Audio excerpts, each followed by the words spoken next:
أعوذ بالله من الشيطان الرجيم.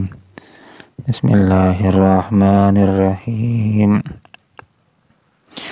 وقل الحمد لله الذي لم يتخذ ولدا ولم يكن له شريك في الملك ولم يكن له ولي من الذل وكبره تكبيرا. صدق الله العظيم.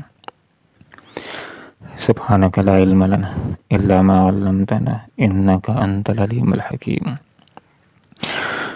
بقول اور کہہ دیجیے الحمد، تمام تعریفیں للہ اللہ ہی کے لیے ہے، الذی جس نے لم یتخذ نہیں بنایا ولدا کسی کو بیٹا، ولم یکن اور نہیں ہے لہو اس کے لیے شریکن کوئی شریک فی الملک بادشاہت میں، ولم یکن اور نہیں ہے لہو اس کا ولیٌ کوئی مددگار من الذل کمزوری کی بنا پر، وکبرہ اور بڑائی بیان کرو اس کی تکبیرہ خوب بڑائی۔ یہ بڑی فصاحت و بلاغت ہے کہ جس چیز سے آغاز ہو رہا ہو اختتام بھی اس پر ہو۔ سورت کا آغاز بھی توحید سے ہوا تھا اور اختتام بھی سورت کا توحید پر ہو رہا ہے۔ رسول اکرم صلی اللہ علیہ وسلم نے 13 سالہ مکی زندگی کے اندر جن 3 عقائد کے اوپر بڑا زور دیا، اس میں سے بنیادی یہی 3 عقائد تھے: توحید، آخرت اور رسالت۔ توحید کا مطلب یہ ہوتا ہے کہ اللہ ہے، وہ ایک ہے اور اسی اکیلے نے پوری کائنات کو بنایا اور بلا شرکت غیر پوری کائنات کے نظام کو چلا رہا ہے، اور اس کائنات کے نظام کو چلانے میں کسی کا محتاج بھی نہیں ہے۔ ساتھ ہی ساتھ جب توحید کی بات آتی ہے تو شرک کا ابطال بھی خود بخود ہو جاتا ہے۔ شرک کا مطلب یہ ہوتا ہے کہ خدائی اختیارات غیروں میں ثابت کیے جائیں۔ جو صفات اللہ رب العالمین کے ساتھ خاص ہیں ان کو کسی اور کے لیے ثابت کرنے کو شرک کہا جاتا ہے۔ مثال کے طور پر یہ صفت اللہ تعالیٰ کی ہے کہ اللہ تعالیٰ کے حوالے سے یہ عقیدہ رکھنا ہے کہ وہ عالم الغیب ہے۔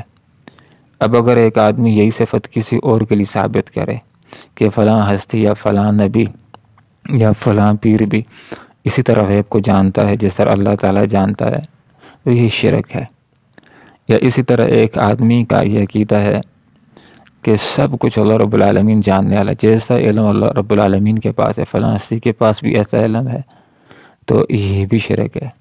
یا یہ عقیدہ کہ اولادیں دینے والا تو اللہ رب العالمین ہے، اور آدمی یہ عقیدہ رکھ لے کہ فلاں پیر بھی ایسا ہے کہ اس کی زیارت کے اوپر چلے جائیں اور وہاں پر کچھ منت مانگ لیں تو پھر انسان کو اولاد مل جاتی ہے، اور جب اولاد ہو جاتی ہے تو پھر اولادوں کے نام بھی پیراندتا رکھ لیتے ہیں یا پیر بخش رکھ لیتے ہیں کہ فلاں نے دیا ہے، تو یہ بھی شرک ہے۔ تو اللہ رب العالمین نے اعلان کیا اس بات کا۔ آیت کا مفہوم یہ ہے کہ ایک انسان جو گناہ گار بغیر توبہ کی دنیا سے آخرت کی طرف چلا گیا تو اللہ تعالیٰ اس کو معاف کرنا چاہے تو معاف کر دے گا، لیکن شرک کے حوالے سے اللہ تعالیٰ نے یہ بات ذکر فرما دی کہ شرک کو میں معاف نہیں فرماؤں گا۔ یہاں پر یہ بات ذکر کر لی گئی، فرمایا اے آپ صلی اللہ علیہ وسلم لوگوں کے سامنے یہ بات ذکر کر دیجئے کہ تمام تعریفیں اللہ رب العالمین کے لیے ہیں۔ اللہ تعالیٰ کی تعریف کی جائے تو اللہ رب العالمین خوش ہوتا ہے، لیکن یہاں پر ایک مسئلہ دل و دماغ کے اندر یہ بھی رکھنا چاہیے کہ اگر انسان کسی دوسرے انسان کی یا دوسری چیز کی تعریف کرتا ہے تو انسان کو اتنا فائدہ نہیں ہوتا، جس کی تعریف کرتا ہے فائدہ اس کو ہوتا ہے۔ لیکن انسان جس وقت خالق کائنات کی تعریف کرتا ہے تو یاد رکھنے کی بات یہ ہے کہ اس سے اللہ کو کوئی فائدہ نہیں ہوتا۔ اللہ رب العالمین محمود ذات، اللہ رب العالمین اپنی ذات کے اندر تعریف کیا گیا ہے۔ انسان جس وقت اللہ رب العالمین کی تعریف کرتا ہے، اس کی حمد کو بیان کرتا ہے، سبحان اللہ کہتا ہے، الحمدللہ کہتا ہے، اللہ اکبر کہتا ہے، لا الہ الا اللہ کہتا ہے، سبحان اللہ وحمدہ سبحان اللہ العظیم کہتا ہے، تو اللہ کو فائدہ نہیں ہوتا، انسان کو فائدہ ہوتا ہے۔ اس کے ثواب میں اضافہ ہوتا ہے، اس کی نیکیوں کے اندر اضافہ ہوتا ہے اور انسان کے اجر کے اندر اضافہ ہوتا ہے۔ کل کہہ دیجیے الحمد، تمام تعریفیں للہ ہے، اللہ ہی کے لیے۔ اللہ وہ ذات کی جس نے کسی کو اولاد نہیں بنایا۔ تو یہاں پر رد ہو گیا عیسائیوں کا۔ عیسائیوں میں سے ایک گروہ نے حضرت عیسیٰ علیہ السلام کے حوالے سے یہ عقیدہ رکھا کہ عیسیٰ علیہ السلام اللہ رب العالمین کا بیٹا ہے اور ان کو بندگی کے اندر شامل کر لیا۔ اور بہت سارے یہودیوں نے حضرت عزیر علیہ السلام کے بارے میں یہ عقیدہ رکھا کہ عزیر علیہ السلام، عزیر ابن اللہ، عزیر علیہ السلام اللہ کا بیٹا ہے اور ان کو خدائی کے اندر شریک کر لیا۔ اور بہت سارے مشرکین ایسے تھے کہ جن کا عقیدہ یہ تھا کہ فرشتے اللہ رب العالمین کی اولاد، اللہ کی بیٹیاں ہیں۔ تو یہاں پر اللہ رب العالمین نے یہ مفہوم لوگوں کو سمجھا دیا۔ لوگوں یہ مسئلہ یاد کر لو کہ اللہ رب العالمین کی کوئی بیوی بھی نہیں ہے اور اللہ رب العالمین کی کوئی اولاد بھی نہیں ہے۔ اللہ رب العالمین نے کسی کو اپنا بیٹا نہیں بنایا ہے۔ اور پھر سورہ اخلاص کے اندر اس مضمون کو واضح طور پر بیان کر دیا گیا، قل کہہ دیجیے هو اللہ احد، اللہ یکتا ہے، ایک ہے۔ اللہ الصمد، اللہ بے نیاز ہے۔ لم یلد ولم یولد، نہ اس نے کسی کو جنا نہ وہ کسی سے جنا گیا، اس کی اولاد بھی کوئی نہیں، اس کا بیٹا بھی کوئی نہیں، اس کی بیٹی بھی کوئی نہیں، اس کا والد بھی کوئی نہیں۔ ولم یکن لہ کفوا احد، اور پوری کائنات کے اندر اس کی ہمسر، اس کے ٹکر کی ذات دوسری کوئی ہے نہیں۔ ولم یکن لہ شریک فی الملک، دوسری بات یہ کہ کائنات اللہ کی ہے اور اکیلا اللہ رب العالمین پوری کائنات کا خالق ہے، مالک ہے، رازق ہے، بادشاہ ہے، اور اس بادشاہی کے اندر اللہ رب العالمین کے ساتھ دوسرا کوئی شریک نہیں ہے۔ ولم یکن لہ، اور کوئی بھی نہیں اس کا مددگار من الذل، کمزوری کی بنا پر۔ بہت سارے لوگ یہ بات تسلیم کرنے کے اوپر تیار ہو جاتے ہیں کہ دنیا کسی نے بنائی ہے، وہ اللہ رب العالمین ہے، لیکن آگے چل کر کے یہ سمجھنا شروع کر دیتے ہیں جس طرح ایک انسان ہوتا ہے پورے ملک کو سنبھالنا مشکل ہو جاتا ہے تو ادھر وزیر بنا لیتا ہے، ادھر مشیر بنا لیتا ہے، ادھر گورنر بنا لیتا ہے، ادھر صوبائی وزیر بنا دیتا ہے۔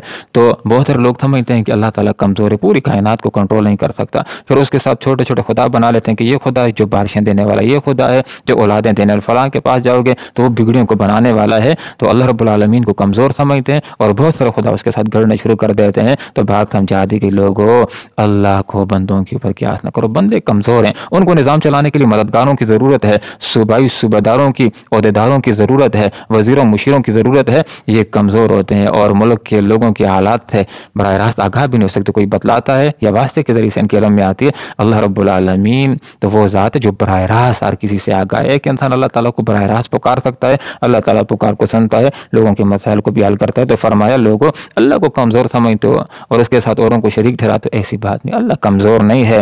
فرمایا ولم یکن لہ ولی، اس کا کوئی بھی مددگار نہیں، میرا دل کمزوری کی بنا پر کہ کمزور، اس کو مددگاروں کی ضرورت ہو، ایسی بات نہیں ہے۔ اب رسول اکرم صلی اللہ علیہ وسلم کو بالکل آیت کے آخر کے اندر بڑا پیارا سا ایک جملہ ارشاد فرما دیا، فرمایا اے نبی وکبروا تکبیرا، بڑائی بیان کرو اللہ رب العالمین کی خوب بڑائی۔ اور قرآن مجید عظیم الشان کی دوسری وہی، اور اس اعتبار سے پہلی وہی ہے کہ جس میں آپ صلی اللہ علیہ وسلم کو کام بتلایا گیا، فرمایا یا ایھا المدثر قم فانذر وربک فکبر، یہ قرآن کی دوسری وہی ہے اور اس اعتبار سے پہلی وہی ہے کہ اس کے اندر رسول اکرم صلی اللہ علیہ وسلم کو کام بتلایا گیا ہے۔ جو سب سے پہلی وہی تھی وہ سورہ الگ کی ابتدائی 5 آیات تھیں، اس کے اندر صرف رسول اکرم صلی اللہ علیہ وسلم کو تعارف کرایا گیا کہ آپ کا انتخاب اللہ نے کر لیا ہے، آپ کو اللہ تعالیٰ نے نبی بنا لیا ہے، لوگوں کی ہدایت کے لیے آپ کو اللہ رب العالمین نے چن لیا ہے۔ لیکن پہلی وہی کے اندر یہ بتلایا نہیں گیا تھا کہ آپ نے کام کیا کرنا ہے، لیکن قرآن کی دوسری وحی جو اس اعتبار سے پہلی وحی ہے کہ آپ کو کام بتلایا گیا، یہ سورہ مدثر کی ابتدائی 7 آیات ہیں، یا ایھا المدثر، اے اور لپیٹ کر لیٹنے والے،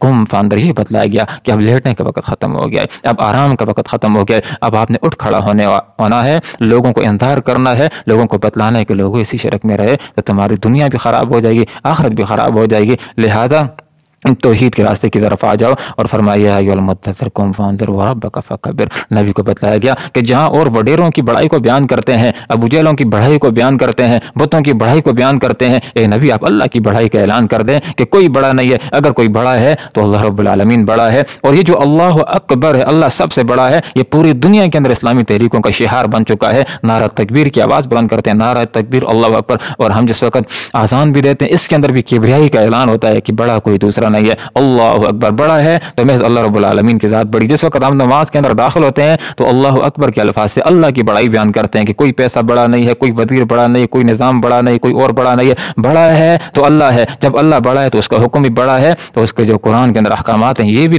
باقی تمام قوانین سے بہتر ہیں اور بڑے ہیں۔ اس لیے جس وقت ایک مسلمان جانور کے گلے کے اوپر چھری پھیرتا ہے تو وہاں پر بھی کبریائی کا بیان کرتا ہے، بسم اللہ اللہ اکبر پڑھتا ہے تو بندہ مومن کے دل و دماغ کے اندر یہ بات ہوتی ہے کوئی بڑا نہیں ہے، کوئی انسان بڑا نہیں ہے، اگر کوئی بڑا ہے تو میں اللہ رب العالمین کی ذات بابرکات بڑی ہے۔ وکبر، اے نبی کبریائی بیان کر دو، اللہ رب العالمین کی تکبیر خوب بڑائی۔ رسول اکرم صلی اللہ علیہ وسلم نے حدیث میں بیان فرمایا، حدیث کا یہ مفہوم ہے کہ اللہ تعالیٰ کا یہ ارشاد اقدس ہے کہ کبریائی میری چادر ہے۔ غور کیجیے، ایک انسان اگر کہتا ہے میں بڑا ہوں، فرعون نے کہا انا ربکم الاعلی، تو انسان اگر کہے میں بڑا ہوں تو وہ حق نہیں رکھتا، اس لیے کہ انسان بڑا نہیں ہے۔ لیکن اللہ تعالیٰ کہہ دے میں بڑا ہوں تو حق رکھتا ہے، کیونکہ اللہ بڑا ہے، وہ بڑوں سے بڑا ہے، وہ سب سے بڑا ہے۔ اللہ اکبر، اللہ رب العالمین سب سے بڑا ہے، لہذا فرمایا وکبرہ تکبیرا، اللہ رب العالمین کی کبریائی کو خوب بیان کرو۔ اس لیے جو اللہ اکبر ہے تو یہ بھی انتہائی اعلیٰ ذکر ہے اللہ رب العالمین کا، کہ انسان اللہ کی کبریائی کو بیان کرے۔ اللہ رب العالمین سے دعا کرتے ہیں کہ ہم نے سورہ بنی اسرائیل کی تکمیل کی، اللہ تعالیٰ اس کے مضامین کو سمجھنے کی اور اخلاص کے ساتھ اللہ تعالیٰ عمل کرنے کی توفیق عطا فرمائے، اور باقی جو قرآن رہتا ہے اللہ تعالیٰ اس کو پورا کرنے کی اور خاص طور پر اس کے پر عمل کرنے کی، اور موت تک، آخری لمحات تک اللہ تعالیٰ قرآن و سنت کو پڑھتے پڑھاتے رہنے کی توفیق عطا فرمائے۔ آمین وآخر دعوانا ان الحمدللہ رب العالمین۔ وقل، اور کہہ دیجیے الحمد تمام تعریفیں للہ اللہ ہی کے لیے، اللہ جس نے لم یتخذ نہیں بنایا ولدا کسی کو بیٹا، ولم یکن اور نہیں ہے لہو اس کا شریک کوئی شریک فی الملک بادشاہت میں، ولم یکن اور نہیں ہے لہو اس کے لیے ولی کوئی مددگار من الذل کمزوری کی بنا پر، وکبر اور اس کی کبریائی کو بیان کرو تکبیرہ خوب کبریائی۔ اللہم ربنا آتنا فی الدنیا حسنہ وفی الآخرۃ حسنہ وقنا عذاب النار برحمتک یا ارحم الراحمین۔